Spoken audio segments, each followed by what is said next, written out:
Hi guys, welcome back my YouTube channel. ಇವತ್ತೊಂದು ಮಾಲೂರು ಹತ್ರ ಇರುವಂಥ ಮಾರಿಯಮ್ಮ ದೇವಸ್ಥಾನ, ಅದು ಫೇಮಸ್ ದೇವಸ್ಥಾನ ಅಂತೆ. ನಾವು ಫಸ್ಟ್ ಟೈಮ್ ಹೋಗ್ತಾ ಇರೋದು, ಬನ್ನಿ ತೋರಿಸ್ತೀನಿ ನಿಮಗೂ ಕೂಡ, ನೀವು ಕೂಡ ನೋಡಿರಾ ಹೆಂಗೆ ಹೋಗಬೇಕು ಮತ್ತು ಎಲ್ಲಿದೆ ಅಂತ ಹೋಗ್ತಾ ನಾನು ಹೇಳ್ತೀನಿ. ಹಾಗೆ ಪೂಜೆ ಎಲ್ಲ ಆಯಿತು ನೋಡಿ, ಪೂಜೆ ಎಲ್ಲ ಮಾಡಿ ರೆಡಿ ಆಗಿದ್ದೀನಿ. ಇನ್ನೇನು ಹೋಗೋದು. ನಮ್ಮ ಪೂಜೆ ಬರ್ತಾಯಿಲ್ಲ ಗೈಸ್. ಹಿಂಗಿಂಗಂತೆ ನನ್ನ ವೀಡಿಯೋದಲ್ಲಿ ತೋರಿಸ್ಬೇಡ ಅಂತ ನೋಡಿ, ರೆಡಿ ಆಗಿಲ್ಲ. ಅದಕ್ಕೆ ಅವಳು ಬರ್ತೀನಿ ಅಂದ್ಲು, ತಿರುಗಿ ಚೇಂಜ್ ಮಾಡ್ಕೊಂಬಿಟ್ಟಿದ್ದಾಳೆ. ಯಾಕೆ Pooja? Okay bye. Okay guys, time ಆಯಿತು, ಈಗ ಹೋಗ್ತಾ ಇದ್ದೀನಿ. ಅವಳು ಬರಲ್ವಂತೆ, ಅದಕ್ಕೆ ಅವಳನ್ನ ಬಿಟ್ಟು ಹೋಗ್ತಾ ಇದ್ದೀನಿ. ಗೈಸ್ ನೋಡಿ, ರಂಗೋಲಿ ಹಾಕಿದ್ದೀನಿ ಸಿಂಪಲ್ಲಾಗಿ. ಹಾಗೆ ಇದು ನೋಡಿ, ಫ್ರಂಟು ಬ್ಯಾಕ್ ಆಗಿದೆ. ಸ್ಲೀವ್ ಡಿಸೈನು ಬಂದು ಹಾಕ್ತೀನಿ. ನಿನ್ನೆನೂ ಎಲ್ಲೋ ಹೋಗಿದ್ವಿ, ಇವತ್ತು ಎಲ್ಲೋ ಹೋಗ್ತಾಯಿದ್ವಿ, ಅದಕ್ಕೆ ಇದು ಲೇಟ್ ಆಯಿತು. ಅದು ಬೇರೆ ಇದು ಅರ್ಜೆಂಟ್ ಇಲ್ಲ, ಹಂಗಾಗಿ ನಾಳೆ ಹಾಕಿದ್ರೆ ಆಯಿತು ಅಂದ್ಬಿಟ್ಟು ಸುಮ್ಮನೆ ಇದ್ದೀನಿ.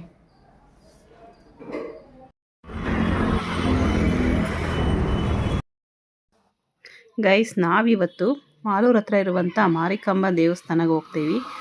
ನಾನು ಮತ್ತು ನಮ್ಮ ಫ್ರೆಂಡ್ಸ್ ಹೋಗ್ತಾಯಿದ್ದೀವಿ. ಹಾಗೆ ಇಲ್ಲಿ ಯಾಕೆ ಮ್ಯೂಟ್ ಮಾಡಿದ್ದೀನಿ ಅಂದರೆ ಫುಲ್ಲು ಸೌಂಡ್ ಇದೆ, ಏನೂ ಕೇಳಿಸ್ತಾ ಇಲ್ಲ. ಹಂಗಾಗಿ ವಾಯ್ಸ್ ಓವರ್ ಕೊಡೋಣ ಅಂದ್ಬಿಟ್ಟು ವಾಯ್ಸ್ ಕೊಡ್ತಾಯಿದ್ದೀನಿ. ವಿಡಿಯೋನ ಕೊನೆ ತನಕ ನೋಡಿ. ಮಾರಿಕಾಂಬಾ ದೇವಸ್ಥಾನ ಪವರ್ಫುಲ್ ದೇವಸ್ಥಾನ, ತುಂಬಾ ಚೆನ್ನಾಗಿದೆ. ನಾವು ಕೂಡ ಹೋಗಿದ್ವಿ. ನಾವು ಬಸ್ಸಲ್ಲಿ ಹೋಗ್ತಾ ಇರೋದು, ಹಾಗೆ ಟ್ರೈನ್ ಕೂಡ ಇದೆ. ಟ್ರೈನಲ್ಲಿ ಹೋಗಬೇಕು ಅಂದರೆ ಮಾಲೂರು ಹತ್ರನೇ, ಮಾಲೂರು ರೈಲ್ವೆ ಸ್ಟೇಷನ್ ಅಂತಲೇ ಇದೆ, ಅಲ್ಲೂ ಕೂಡ ಹೇಳ್ಕೊಂಡು ಮತ್ತೆ ಆಟೋನಲ್ಲಿ ಹೋಗ್ಬೋದು. ಆದರೆ ನಾವಿವತ್ತು ಫಸ್ಟ್ ಟೈಮೆಲ್ಲ ಹೋಗ್ತಾ ಇರೋದು, ಅದಕ್ಕೆ ಬಸ್ಸಲ್ಲಿ ಹೋದ್ವಿ. ನೋಡಿ, ಇಲ್ಲೊಂದು ಆರ್ಚ್ ಸಿಗುತ್ತಲ್ಲ, ಈ ಆರ್ಚ್ ಒಳಗಡೆ ಹೋಗಬೇಕು. ಆರ್ಚ್ ಒಳಗಡೆ ಹೋಗಿ ಇನ್ನು ಸ್ವಲ್ಪ ಮುಂದೆ ಹೋದರೆ ದೇವಸ್ಥಾನ ಸಿಗುತ್ತೆ. ಇಲ್ಲಿ ರೋಡ್ ಸೈಡಲ್ಲಿ ಒಂದು ಸ್ವಲ್ಪ ತರಕಾರಿ ಅಂಗಡಿಗಳಿದೆ ನೋಡಿ, ಆ ತರಕಾರಿ ಅಂಗಡಿಗಳು ಎಲ್ಲ ಸಿಗುತ್ತೆ. ಅದು ಸ್ಟ್ರೈಟಾಗಿ ಹೋಗ್ಬೇಕು, ಸ್ವಲ್ಪ ಒಳಗಡೆ 1 ಕಿಲೋಮೀಟ್ರ್ ಆಗ್ಬೋದು ಅಂದ್ಕೊತೀನಿ. ಸ್ವಲ್ಪ ಒಳಗಡೆ ನಡ್ಕೊಂಡು ಹೋಗ್ಬೋದು. ಹಾಗೆ ಇಲ್ಲಿ ಮಾಲೂರು ಹತ್ರ ಹಳೆ ಬಸ್ ಸ್ಟ್ಯಾಂಡು ಮತ್ತು ಹೊಸ ಬಸ್ ಸ್ಟ್ಯಾಂಡ್ ಅಂತಿದೆ. ಹಳೆ ಬಸ್ ಸ್ಟ್ಯಾಂಡಲ್ಲಿ ಇಳ್ಕೊಂಡ್ರೆ ಸ್ವಲ್ಪ ಹತ್ರ ಆಗುತ್ತೆ. ಅದೇ ಹೊಸ ಬಸ್ ಸ್ಟ್ಯಾಂಡ್ ಆದರೆ ದೂರ ಆಗಿಬಿಡುತ್ತೆ. ಅದಕ್ಕೆ ಹಳೆ ಬಸ್ ಸ್ಟ್ಯಾಂಡ್ ಅಂತ ಹೇಳಿ ಹಳೆ ಬಸ್ ಸ್ಟ್ಯಾಂಡಲ್ಲಿ ಇಳಿಬೇಕು. ಹಳೆ ಬಸ್ ಸ್ಟ್ಯಾಂಡಲ್ಲಿ ಇಳ್ಕೊಂಡ್ರೆ ನೋಡಿ, ಆರ್ಚ್ ಅವಾಗಲೇ ತೋರಿಸಿದ್ನಲ್ವ, ಅದ್ರ ಮುಂದೆನೇ ಇಳಿತೀವಿ.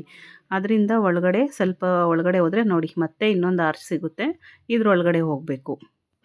ಇನ್ನೊಂದು ಸ್ವಲ್ಪ ಮುಂದೆ ಹೋದರೆ ಮತ್ತೆ ಒಂದು ಮಾರಿಕಾಂಬಾ ದೇವಿಯ ದೇವಸ್ಥಾನ ಸಿಗುತ್ತೆ ನೋಡಿ. ಇಲ್ಲೊಂದು ಆಪೋಸಿಟ್ ಒಂದು ದೇವಸ್ಥಾನ ಇದೆ, ಹಾಗೆ ರೈಟ್ ಸೈಡ್ ಹಿಂಗೆ ತಿರುಗಿದ್ರೆ ಇಲ್ಲೊಂದು ದೇವಸ್ಥಾನ, ಅಂದರೆ ಅದೇ ಮಾರಿಕಾಂಬಾ ದೇವಸ್ಥಾನ ನೋಡಿ. ಇಲ್ಲಿಂದ ಸ್ಟಾರ್ಟ್ ಆಗುತ್ತೆ. ಇದೆ, ಈಗ ಕಾಣಿಸ್ತಾ ಇದೆಯಲ್ವಾ, ಇದೇ ಮಾರಿಕಾಂಬಾ ದೇವಿ ದೇವಸ್ಥಾನ. ತುಂಬಾ ಚೆನ್ನಾಗಿದೆ. ನೀವು ಕೂಡ ಒಂದ್ಸರಿ ಹೋಗಿ ವಿಸಿಟ್ ಮಾಡಿ.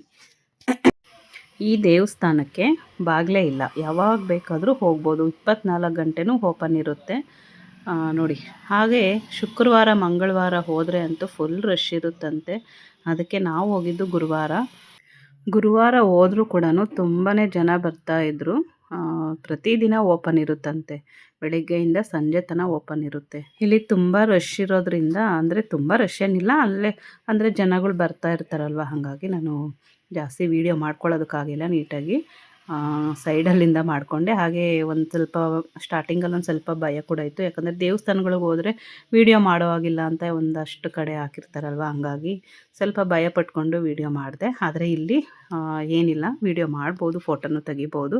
ಆದರೆ ಅದು ನನಗೆ ಗೊತ್ತಿರಲಿಲ್ವಲ್ಲ, ಹಾಗಾಗಿ ಸ್ವಲ್ಪ ಹಿಂದೆಯಿಂದ ನಿಂತ್ಕೊಂಡು ವೀಡಿಯೋ ಮಾಡಿಕೊಂಡೆ. ಆಮೇಲೆ ಇಟ್ಕೋಬೋದು ಅಂತ ಹೇಳಿದ್ರು. ಹಾಗೆ ಇದು ಆಚೆ ಪಲ್ಲಕ್ಕಿ ದೇವರಿದು, ಮೆರವಣಿಗೆ ದೇವರು ನೋಡಿ, ಈ ಥರ ಇದೆ. ಹಾಗೆ ದೇವಸ್ಥಾನ ನೋಡಿ, ಈ ದೇವಸ್ಥಾನಕ್ಕೆ 400 ವರ್ಷಗಳ ಇತಿಹಾಸ ಇದೆಯಂತೆ.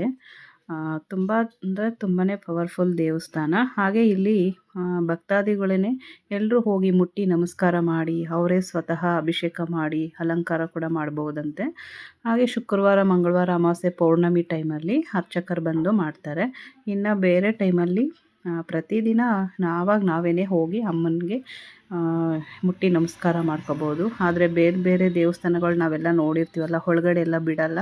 ಆದರೆ ಈ ದೇವಸ್ಥಾನದಲ್ಲಿ ಆ ಥರ ಇಲ್ಲ, ನಾವೇ ಹೋಗಿ ದೇವಿನ ಮುಟ್ಟಿ ನಮಸ್ಕಾರ ಮಾಡ್ಬೋದು. ಇದೊಂದು ತುಂಬಾ ಇಷ್ಟ ಆಯಿತು ನೋಡಿ ಇದು. ಹಾಗೆ ಈ ದೇವಸ್ಥಾನಕ್ಕೆ ಬಾಗಿಲೇ ಇಲ್ವಂತೆ, ಆ ಕಾಲದಿಂದನೂ ಬಾಗಿಲೇ ಇಲ್ಲ.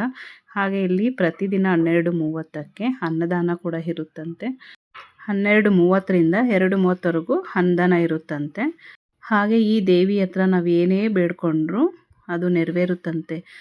ಆರೋಗ್ಯದ ಸಮಸ್ಯೆ ಇರ್ಬೋದು, ಇಲ್ಲ ವಿದ್ಯಾಭ್ಯಾಸ ಇರ್ಬೋದು, ಇಲ್ಲ ಮಕ್ಕಳಾಗದೇ ಇರೋದಿರ್ಬೋದು, ಇನ್ನೂ ಯಾವುದೇ ಕಷ್ಟ ಇರಲಿ ಅಮ್ಮನ ಹತ್ರ ಕೂತ್ಕೊಂಡು ಬೇಡ್ಕೊಂಡ್ರೆ ನಮ್ಮ ಕಷ್ಟಗಳೆಲ್ಲ ದೂರ ಆಗುತ್ತಂತೆ.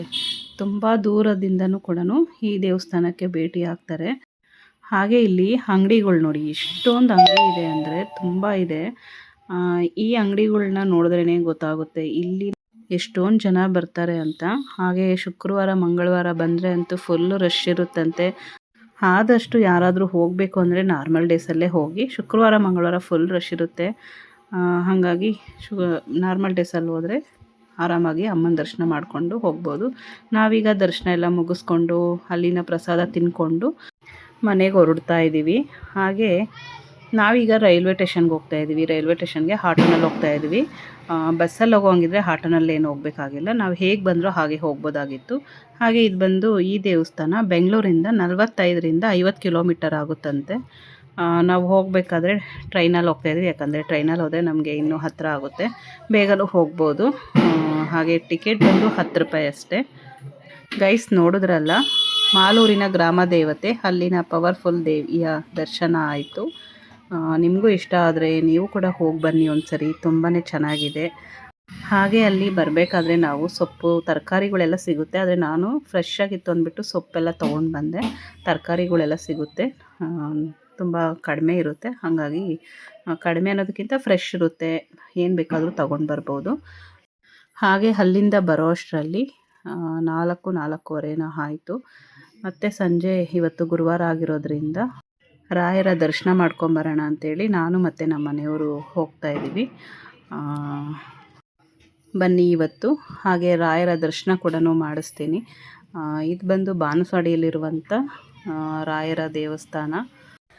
ನಾನು ಕೂಡ ಫಸ್ಟ್ ಟೈಮ್ ಹೋಗಿರೋದು. ತುಂಬಾ ಚೆನ್ನಾಗಿದೆ ದೇವಸ್ಥಾನ. ನೀವು ಕೂಡ ಒಂದ್ಸರಿ ವಿಸಿಟ್ ಮಾಡಿ ನೋಡಿ.